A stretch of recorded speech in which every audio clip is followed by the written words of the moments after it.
Have you ever wondered where you really stand with God? Are you overcome with feelings of guilt because of things you've done wrong? Are you tired of religion that focuses on rules that you can't keep? Have we got good news for you? It's time to listen in on some casual conversation with Mike Kapler and Joel Brueseke and discover what true freedom is all about.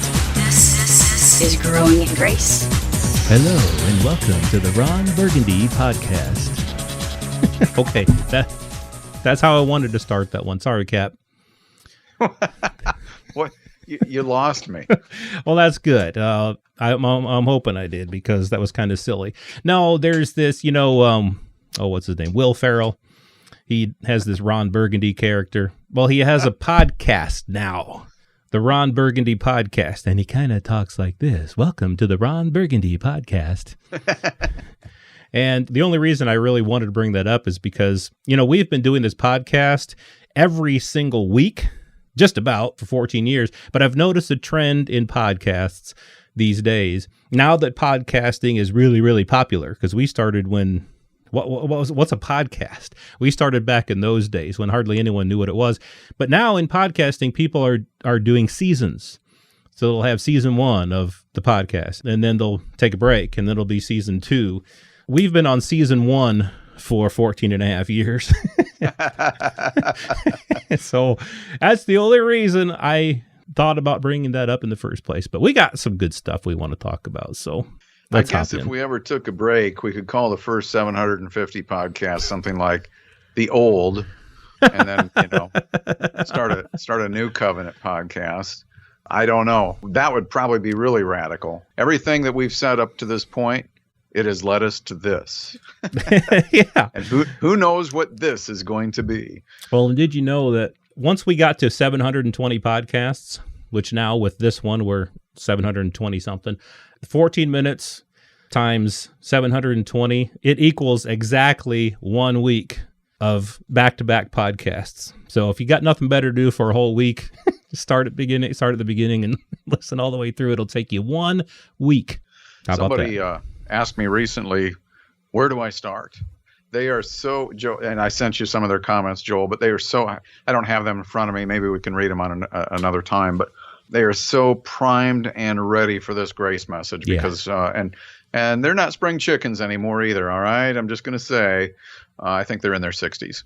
And here they are now just discovering this unconditional love and grace that doesn't require all kinds of things from them. That they have been living all of their life in the world of religion that demanded this from them or that from them and all kinds of things that just drained them and left them feeling empty. And now they're so open to this message of grace now. They're primed. They're ready for it. They're receiving it. Not everybody does, but they're ready for it. And so they ask, where do I start? How far back should I go? Can't answer that for you, lady. Yeah, that's tough. Can't do it, not gonna do it. Yeah, I told someone recently that we've basically stayed on the same wavelength, the same subject. The core is essentially the same all throughout the 14 and a half years, but we've probably matured and grown in our understanding, and you might see a progression, although someone else told me that they thought we'd been just really, really consistent, and they couldn't notice any change. Just like the same refreshing talk. So, but anyway, it's each person is different. I think that's really what it is. You could probably just jump in anywhere, and I think you'll hear the good news, and you'll receive from relief from religion and this performance-based Christian world that we live in today. Let's pick up on where you left off last week. And I don't want to lay too much of a foundation here, or we can't get through what we want to get through. So I'm just going to pick up where you kind of left off. And you were sharing some different scriptures there, including from Romans 7 and I think Romans 9 and 10 maybe. I'm going back to some things Paul said earlier in Romans 3 on this issue of, did Paul keep the law? That's kind of what last week's program was about.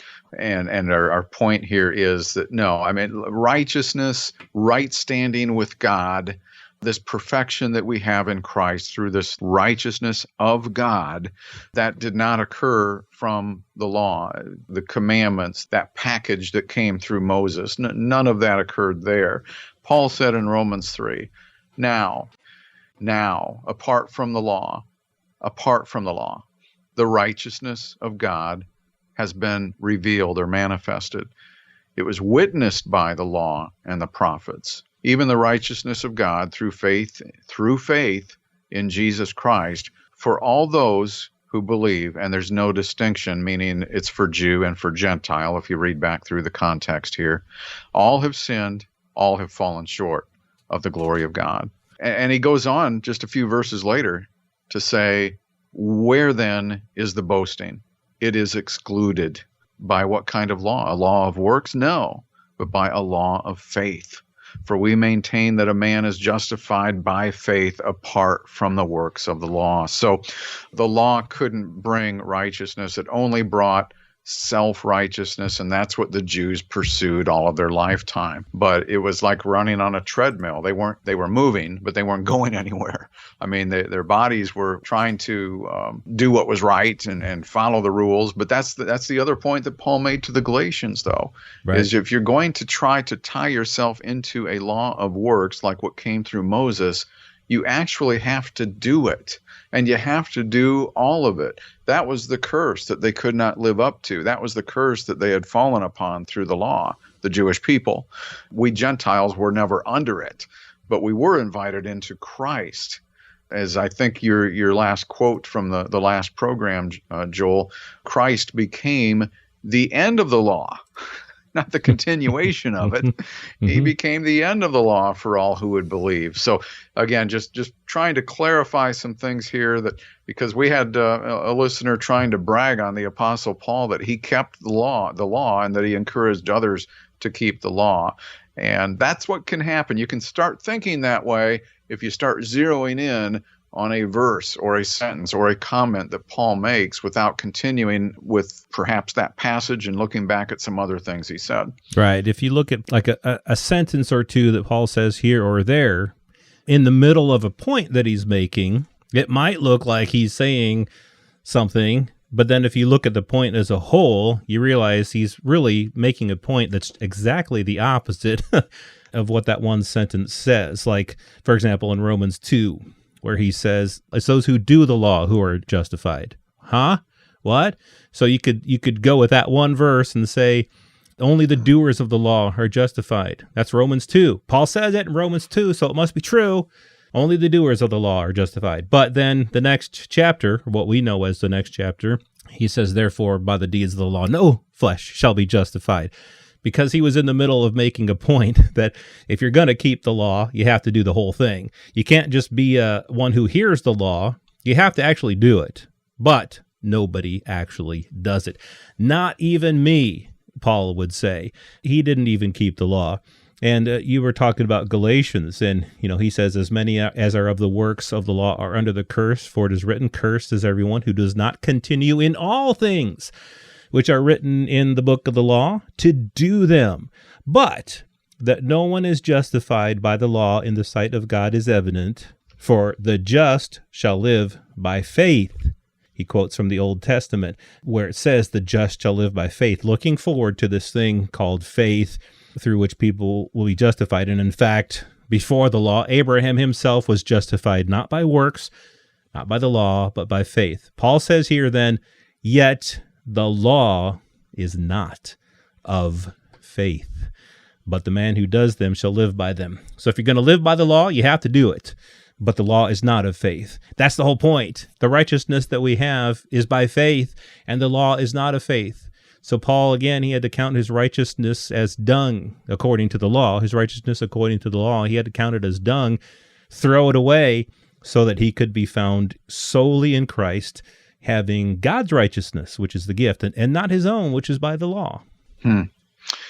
One other thing on this social media comment, Joel, they tried to make the case that Peter also kept the law and felt that it was necessary to do so. But, it's a funny thing how we get stuck sometimes. I mean, what they're referring to is something from Acts chapter 10. And you can keep reading the book of Acts and find out that Peter had a change of mind. But let's look at Acts chapter 10 first. We have this Gentile man named Cornelius, and God had basically answered his prayers, came to him in a vision, an angel of God, came to Cornelius and said, hey, your prayers, they have ascended as a memorial before God. Now send some men to Joppa and send for a man named Simon, who is also called Peter, and go get him. And so Peter, right around that time, was also having a vision from God where all of these different animals, crawling creatures, birds of the air, they appeared to him and they said, here, Peter, kill these, eat these. And Peter said, by no means, Lord, for I have never eaten anything unholy and unclean. And so with that in mind, they think that, we'll see that right there, Peter's still keeping that dietary law. And the voice came to him a second time and said, what God has cleansed, no longer consider unholy. So what was considered unholy under the law apparently isn't after the law. And that happened 3 times, the Bible says. And then the vision disappeared, was taken away. Peter was perplexed by that. These guys show up, and the rest is history as Peter ministers to these Gentiles and the household of Cornelius. And the other thing, too, here is that Peter made the statement, it wasn't too long ago that I wouldn't even be able to be here talking to you, because that would have been unlawful for a Jewish person to be associating with Gentiles. And so things changed. God really hasn't changed, but the covenants did. Yeah, I mean, right there, what you just said, if Peter was keeping the law, he should not be associating with the Gentile. Exactly. He shouldn't have been there. He shouldn't have been there. And then just that fact that, like you said, he had previously thought, even though he had been, I think this person had said that he had been walking with Jesus for a long time. I can't remember exactly how she said, for years. Why in his vision did Peter say, years after the resurrection, that he had never eaten anything unclean? Well, Peter, just like any human being, doesn't necessarily get everything right away, doesn't necessarily understand everything right away. Years later, Peter still didn't necessarily realize and understand that it was okay for him to associate with Gentiles because Gentiles were now included in this gospel.